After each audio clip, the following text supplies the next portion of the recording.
Hidden divine connections, how the ancient gods became gods in the Holy Scriptures. In the vastness of the cosmos and the depths of our history, we encounter an eternal story, one that weaves the divine with the earthly, angels with gods, faith with mystery.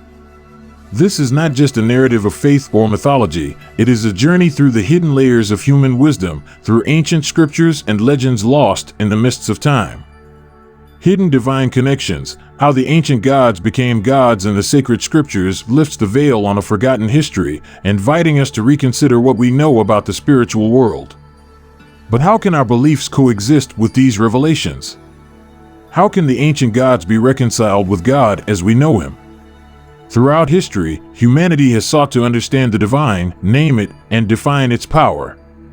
Legends, myths, ancient clay tablets and stones, even the stories of isolated jumbled peoples, all seem to confirm the existence of higher beings who have marked the destiny of humanity. But were these entities, which we call gods, ever different from the monotheistic concept of a god?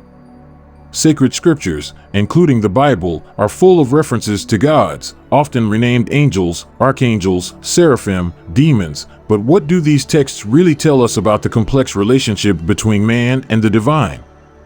Antiquity gives us countless stories of gods coming to earth, not only to subjugate mankind, but also to share precious knowledge, technologies unimaginable for that era. These accounts, passed down from generation to generation, speak of objects with immeasurable powers, of ancient technologies so advanced that they were perceived as magic. But what if these stories are not just myths? What if they hide truths about our origins and those who shaped the course of human history? What would this mean for our understanding of God, angels, and our place in the universe? Could this altered perspective change the way we view the divine? Can we find in the reinterpreted sacred scriptures the key to a new understanding of the cosmos and our own origins? In a mixture of fascination and controversy, this journey leads us to fundamental questions about faith and science, about history and spirituality. Confronting skepticism and dogma, Hidden Divine Connections challenges us to explore the possibility of a shared universal history, where the ancient gods are not just figments of the imagination, but witnesses to an age where heaven and earth were closer than we might think. In light of these revelations, how does our perception of God, His angels, and our place in the cosmic scheme change? Are the gods of yesterday, the angels and demons mentioned in the texts, the true architects of human destiny, the aliens of today, who came millennia ago to shape and guide our evolution? This documentary dares to question everything we knew about the divine and human, inviting us on an odyssey of knowledge, where each discovery opens doors to new horizons of understanding. Hidden Divine Connections is not just an exploration of our mythic and religious past, it is a wake-up call to look beyond what we have been told is true, to seek the wisdom hidden in myth and legend, and to rediscover the connection our relationship with the infinite universe.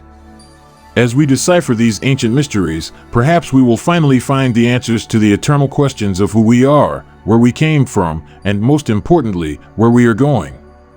If any of the believers believe that God has no connection with the gods, they are making a huge mistake. In the Bible, there are a lot of paragraphs in which His connection with these gods is confirmed, only that they were rebaptized, receiving the name of gods, meaning God in the plural, which confirms the existence of several almighty bosses who chose their desired leader.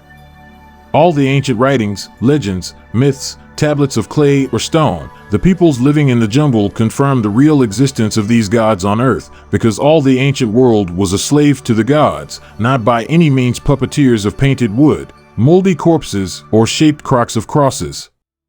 For everything they wanted to do, they asked the permission of the gods, and it was the gods who imposed their will on them.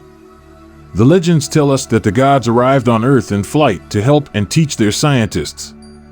Why did all the ancient peoples leave us such a great testimony of the existence of the gods if they were just mass hallucinations, as the scientific world or the church wants us to believe? As they are described, the gods were people with great powers that were given to them by certain objects that man had no idea what they were, so he describes them as magical things, as objects that had boundless powers, because the poor man did not know that those things were the beginning of the destructive and powerful technology of the ancient world, which the gods created. These gods had feelings or behaviors identical to those of humanity because they too were consumed by pains, ambitions, loves, intrigues, jealousies, pity, conspiracies, and errors. The ancients tell us that the gods had a supreme boss to whom the whole creation of heaven and earth had to be worshipped. He was considered the supreme creator of the universe, and his name was Zeus, while the rest of the gods had to do his will. As with humans, the gods were divided into those who did the will of the supreme God and those who did not want to please him. The Bible is a book made up of several writings in which the deeds of these gods and their world were related, as well as those in which the gods began to subjugate man. In order to make man accept their supremacy, the gods invented all kinds of traps and vile situations aided by their destructive technology, because only through trickery and lies could they escape the disaster with which man would have destroyed their puppet world, but in all their technology if they had realized their evil intentions. The puppeteers who drew up the Bible carefully chose all the documents in which the boundless acts of bravery of the people who fought and always defeated these usurpers were recounted, only they always replaced the character with one of them, so that it was always the gods who subjugated man until he became the slave of these gods. In these conditions, they united the gods in one person whom they called God, the supreme Lord of mankind and their heavenly Father, and the other gods were called the heavenly host, made up of angels, archangels, seraphim, cherubim, demons, and other good idiots to put the human mind to sleep. This host of spirits lived in the sky not because the sky was their home, but because they could fly with technological equipment, and this gave them a kind of advantage over humans. This is why the botanist man, in the stories they raise him with as a child, believes without thinking in a supreme being who must be licked in the ass, washed on the feet with the tongue, and glorified in the position of the camel's hump in order to have mercy on him. The fact that man did not believe in and never had a single all-powerful tyrant is evident to us in all the writings of antiquity, but also from the pages of the Bible fabricated by these usurpers who will glorify themselves, from which it emerges without a trace that man has always been the slave of the gods, by no means of any universal God, which does not hurt even between the big toes of him, as I will demonstrate below. In the Bible, countless times God got angry and punished his people because they often returned to worship the gods, despite the beautiful promises he made. But if the Jewish people always returned to the worship of the gods, it means that they were not satisfied with this God. Apart from this obstinacy of the Jews to return to the worship of the gods, we find dozens and dozens of paraphrases in which God is the head of the gods, is their supreme boss, as I said before. Let's see what the Bible tells us about these gods and how they had to listen to him. Deuteronomy 10:172, that your God is the God of gods. Exodus 20:3, you shall have no other gods besides me. Psalm 81:1. God sat in the divine assembly, and in the midst of the gods he will judge. Psalm 81, you are gods and all sons of the Most High. Psalms 95:4, for God is great, above all gods, before him all gods are crucified. Deuteronomy 32:17, they sacrificed to demons and not to God, to new gods that they did not know them, who came from their neighbors and whom their fathers did not know. Daniel 4:5. And finally my forefather Daniel appeared, whose name is Balthazar, after the name of my God. Psalms 81:6, you are gods and all are sons of the Most High. These are just a few paragraphs that attest to the existence of gods whose boss is God. Without a doubt, the Christians will say that the gods are lifeless and that man should stop worshiping them, but it is not true, because idols are lifeless. They are the symbols of the gods, just as icons are the symbols of God, and both are made by human hands, while the gods are real persons. If it were not so, God could not sit in the gathering of dead gods. He could not be jealous because man found new gods, which were not known to the past generations of people, and some dead gods could not they crucified themselves in front of him, if he, God, was not the head of these gods. You will ask, where is the error? Well, it's because the copyists of the ancient writings that talked about the gods turned the characters into one, God, but for the rest the formula was gods, meaning God and the gods. Okay, but who were these gods if the people say that he is one? Where did they come from?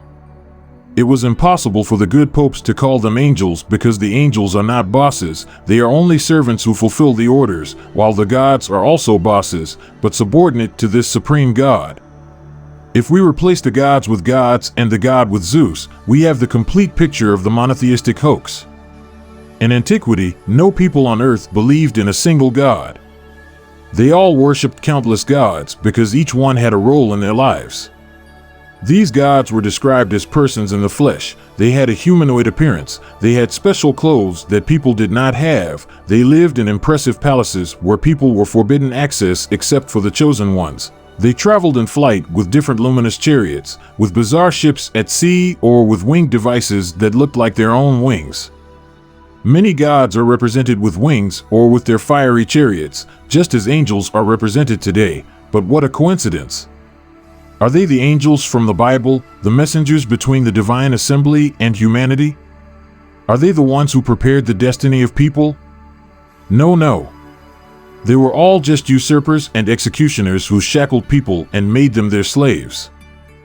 God, gods, angels, demons, devils, cherubim, seraphim, and their whole host of other creatures with ancient or ecclesiastical names today are called in modern terms extraterrestrials. That is, they do not belong to the earth.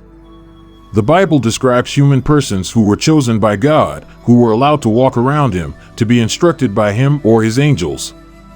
The Bible and the Church also teach us that no one has seen the face of God, only that in the same book there are many paragraphs where we see that man not only saw the face of God, but also talked, sat, and walked with Him. Of course, the kneeling sheep will cry out in chorus that He became incarnate so that He could be seen. That is why He appears to men as a mortal. Sheep, I'm going to tell you a secret. Know that even man, if he didn't incarnate, no one would value him, because he too is an eternal soul that in this world must have a body to manifest itself, otherwise it cannot come here. The first to see and know God in the flesh is Adam, who lived in the Garden of Eden with Him and His angels. In the book of creation we read, "And when they heard the footsteps of God, who was walking through heaven in the coolness of the evening, Adam and his wife hid themselves from God. Then God said, 'Adam, where are you?' And Adam answers, 'I heard your step and I was afraid because I am empty.'" In this verse, God is not a spirit. On the contrary, He is a person who relaxes by walking among the trees, and the sound of His footsteps could be heard very clearly, which causes the fear of His creatures who hide from Him because they realize that they are naked. God is not omniscient because He does not know where the beings He created are, just as He does not know that people have realized that they are empty. Conversation, walking are characteristics of material persons because it is impossible to hear the steps and the voice of a spirit. Another person who saw God and stayed with Him to be instructed is Enoch, the seventh biblical patriarch. Genesis 5-22, "And Enoch walked with God, and was no longer found because God kidnapped him."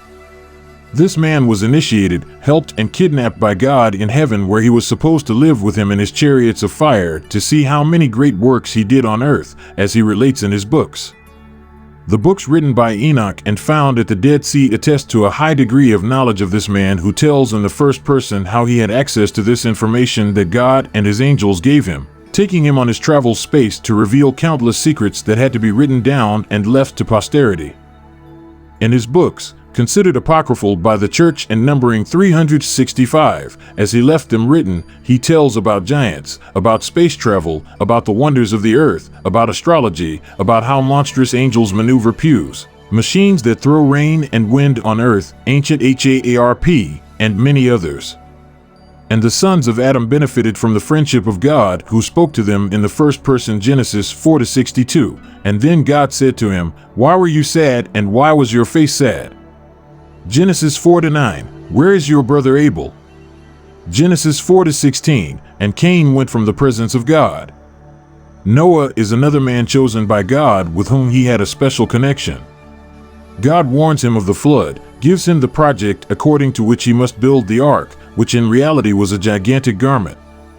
It was 150 m long, 100 m wide, 3 floors, and in the upper part it had a gate that God closed with His hand when everything was loaded. Noah's Ark, sought by so many people in all ages, could only be a submarine of huge proportions that functioned as a biological laboratory in which the gods saved through artificial selection what was supposed to remain on earth after the retreat of the waters. God and his friend put in the ark reproductive cells for every species of animal and plant seeds, not animals at all as the falsified Bible tells us. This boat was very important since God in person took care of loading and closing it. Genesis 7-16, and when the waters receded, Noah lifted the roof of the ark and looked out. And in this case, the face of God was seen by his good friend Noah, who had to take care of his biological laboratory, for which they had worked together long before the coming of the waters, that even the great universal power was not able to stop them. Abraham is another biblical patriarch who benefited from God's attention in the first person. Abraham, like his other ancestors, knew God well because he was promised the Holy Land. He left the city of Ur of the Chaldeans to follow his God, and from him and Sarai, his wife, the future Jewish people will be born, as we have seen, because the creative trickster makes them create a nation on their own, let him rule it as he wants. Now let's try to see what direct connection Abraham had with his God. Genesis 18-2, God appeared to Abraham again one afternoon when he was sitting at the door of his tent. Then raising his eyes he looked, and there were 3 people standing in front of him. When he saw them, he ran in front of them and bowed to the ground, then said, "O Lord, I have found grace before you. Do not bypass your servant. Water will be brought for you to wash your feet and rest under this tree. Then I will bring bread for you to eat." Then Abraham ran into the herd, took a young fat calf, and gave it to the servant to cook. Then Abraham took butter, milk, and the cooked calf and put them in front of them, and while they were eating he was standing under the tree. This is a beautiful story, because it could be true that a spirit can take the form of a man, but what need would he have to wash his feet, eat, and sleep because he is tired? Have you seen how the materialized spirits dig their feet, drink milk, and eat roast veal? They present themselves to Abraham as tired people at the end of a long journey, dead of hunger and thirst, and then we have to believe that they are universal potency. Leave me? But what is interesting in this story is the fact that man recognizes from afar these creatures that do not belong to the earth, but that he must serve immediately. What the hell was so strange about them that they were immediately recognizable? From here on, however, comes a very beautiful part that I translated from the original Jewish Bible, not from the ones that are on the market, i.e., the Orthodox or the Catholic, because they omitted entire paragraphs, changed them, or they gave a completely different meaning. In the world, no matter how many religions are based on the Catholic Bible, Orthodox, Jewish, Pentecostal, Jehovah's Witnesses, Adventist, they all use only the Jewish Bible because there are no more Bibles, as I hear from the kneeling Christians. No, brother. There is only one Bible, the Hebrew Bible. Now, if the Popes changed its meanings and added other chapters according to the needs and interests of their religion to prove that that is the first religion and that God is theirs, it is another fish meal. But these are just other steam because the biblical God Yahweh belongs to the Jews. Everything was taken from them by the holy hands people who lied to us for 2,000 years. I have heard the bleating of sheep who say that Jesus belongs to the Romans. Where does it say? It doesn't seem to me that it is written somewhere that he was walking through Dacia, but through Palestine. So let's go back. 2 of the angels who accompanied God to Abraham went further to study the cities of Sodom and Gomorrah more closely, from the top of a mountain at the foot of which the cities were located and where Lot, Abraham's grandson, lived. He was at the gates of the city when, seeing them, Lot got up before them and bowed with his face to the ground, saying, "My masters, turn to your servant's house to stay there, wash your feet, and in the morning, go on your way." He begged them persistently. They entered his house. He cooked them food, baked them unleavened bread, and they ate. But before going to sleep, the Sodomites, the inhabitants of the city of Sodom, surrounded the house, called Lot outside, and said to him, "Where are the people who came in and stayed with you overnight? Bring them out so we can abuse them." Lot went outside and said, "No, don't do the brothers any harm. I have 2 girls who have never met men. I give them to you to do what you want with them." So once again the people angels had to wash their feet, eat and sleep while the human slave fulfilled their wishes. The cities of Sodom and Gomorrah, as the Bible describes them, are known for the iniquities of people who practice prostitution and sodomy, but from here until they end up asking to sleep with some materialized spirits such as the Lord's angels, it seems inconceivable to me. Or is it only possible if those angels were actually human beings like them? If you still think that the two cities were destroyed because people had these habits, you are very wrong, because prostitution and sodomy have been practiced since ancient times, and God was not against these things. For example, the first prostitute was the daughter-in-law of Judas, the head of the tribe from which Jesus Christ is descended. She puts her veil on her head so that her face cannot be seen while she was pretending to be a prostitute at the gates of the city where Judah, her father-in-law, with whom she slept in order to have children, was coming, as we have seen. So, the chosen people see God and his angels materialized like them in flesh and bones, who need water to wash, food, a bed to sleep, but above all they need slaves, like Lot defines in front of them. For them, Lot does everything and does not hesitate to let his own daughters be sodomized by the villagers, but to give these angels into the hands of the people. Once again, we see that these angels were not really that strong, since instead of defending themselves they let Lot, a mortal, defend them. These beings are special because they are recognized even from a distance as persons who do not belong to the earth, but not because they were spirits, because they do not need worldly things, but because their faces had nothing human in them, but animal. As there these beings were drawn, described, captured by all the people of antiquity, and as we know, the gods of antiquity, called aliens today, looked like. Another biblical character who this time fought with God all night without being defeated by him is Jacob, his son Isaac. Jacob was left alone, and a man fought with him until dawn. Seeing that he could not overcome him, he grabbed his thigh and pulled it off. Seeing that he did not escape, he said to him, "Let me go, because the dawn has broken." Jacob answers, "I will not leave you until you bless me." And he asked him, "What is your name?" Jacob, and Jacob named that place Peniel, because he said, "I saw God face to face, and my soul was saved." The sun rose and Jacob limped in one leg. This story can only make us wonder, because a mortal like Jacob fights a whole night with the God of exercises and is stronger than him. What's more, the divinity begs him to let it go because it is pouring out during the day. Well, is it possible for a mortal to be stronger than a spirit who is the creator of the universe and to defeat him? Is it possible that the great omniscient does not know the name of the one with whom he fought for a whole night and from whose clutches he could not escape until he asked him to let him go? So here too, as in any myth of antiquity, man always appears much stronger than divinity, curious, brave, powerful. Man was never afraid of these characters, but of their ballistic technology that always destroyed life. Another patriarch loved by God is Moses, who has a special connection with God. In Exodus 33-11 we see that the Lord spoke to Moses face to face as someone speaks to his friend, and in Exodus 33-29, Moses did not know that the girl was shining because he was talking to God. Moses received the tablets with the laws written by God himself directly from him on Mount Sinai. He also received instructions from him to build the house where the ark will be placed, and he also told him how the priests should make the special clothes they had to wear when handling it. He could climb the mountain to talk to his God even for 40 days to receive teachings and instructions. Eliah is another character loved by God to the extent that he was given immortality, they say.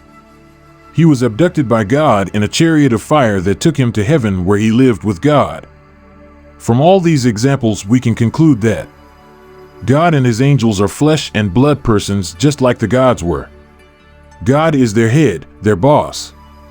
They are all described as being humanoid and having the same feelings and needs as humans. Throughout time, humans have always been subjugated by these entities and viewed them with fear, overwhelmed by their technological advancement and sophisticated weaponry. They were always recognized from afar as persons who did not belong to the earth, but to heaven due to their particular aspect in relation to human beings. In other words, they were so beautiful that you trembled. God, the angels, the gods of yesterday are today's aliens. As our journey through hidden divine connections, how the ancient gods became gods and the sacred scriptures draws to a close, we can't help but wonder what discoveries await us on the horizon of human knowledge. We have explored ancient myths and legends, plumbed the depths of history, and uncovered connections that defy the limits of our traditional understanding of divinity and the cosmos. But what mysteries are still unrevealed? In this vast universe, where past and present meet in an uninterrupted dance of existence, we wonder if we have always been under the watchful eye of higher beings. Are these ancient gods, who shaped our civilizations and beliefs, still watching us now, guiding our steps towards an unknown future? And if so, what role do they play in our collective destiny?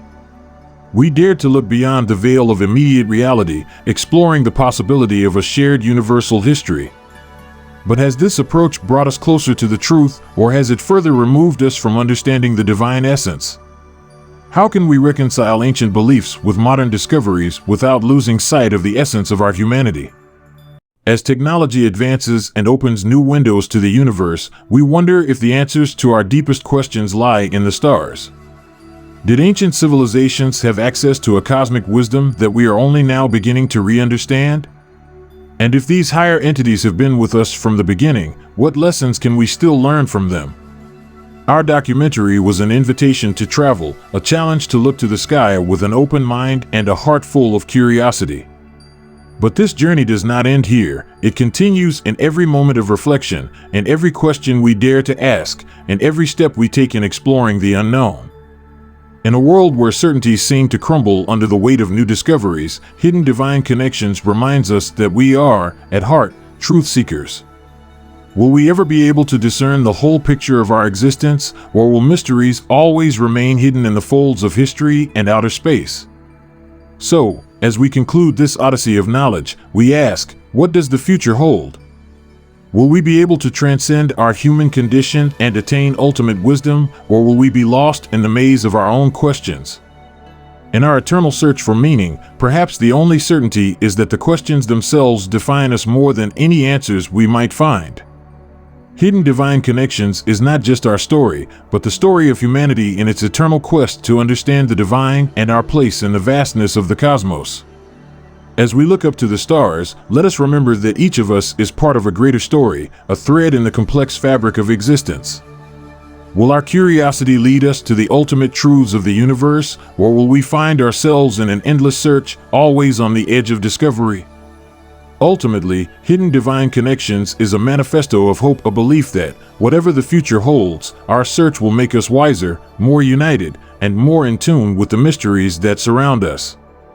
This is the road we walk together, a road paved with unanswered questions and infinite possibilities.